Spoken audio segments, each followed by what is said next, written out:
Hi guys, nala ko i-share sa inyo ha guys. Kani guys Cetaphil Pro Derma.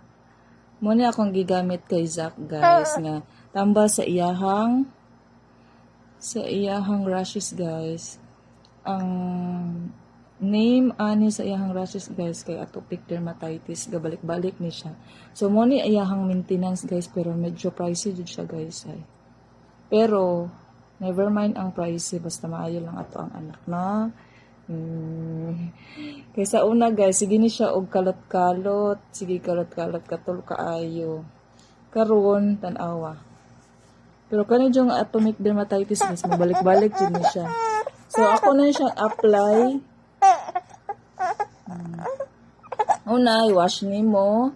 Tapos applyan pud nimo siya og gani. Sunod kani hydrocortisone sa iyang kuan, basta mamula na siya. Oo.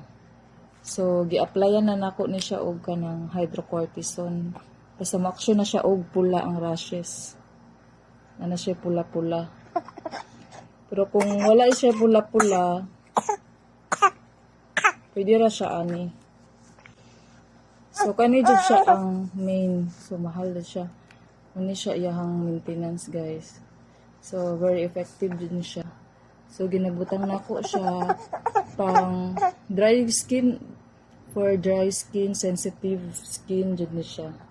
So muna ako ang gina-apply sa iyaha everyday, morning, afternoon, and night also. Wala guys nga wala na jud iyahang kuan niya. Pero sahay mo balik-balik lagi siya pag dili siya mabutangan kay sensitive sa mga sensitive kay skin sa mga baby nila. Mura na akong ma-share sa inyo ha. Very effective kaayo guys. Nara siya oh. Awa iyahang skin. Okay na siya guys. Nabutangan na pud nako kay action naman pud siya. Pero pagkaugmaan ni mawala na pud iyang mga rashes, yung pula-pula. Dali ra siya mawala guys. Effective siya. Salamat guys.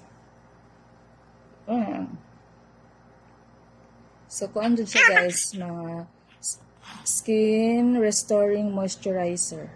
So nindot ni siya guys. Very effective.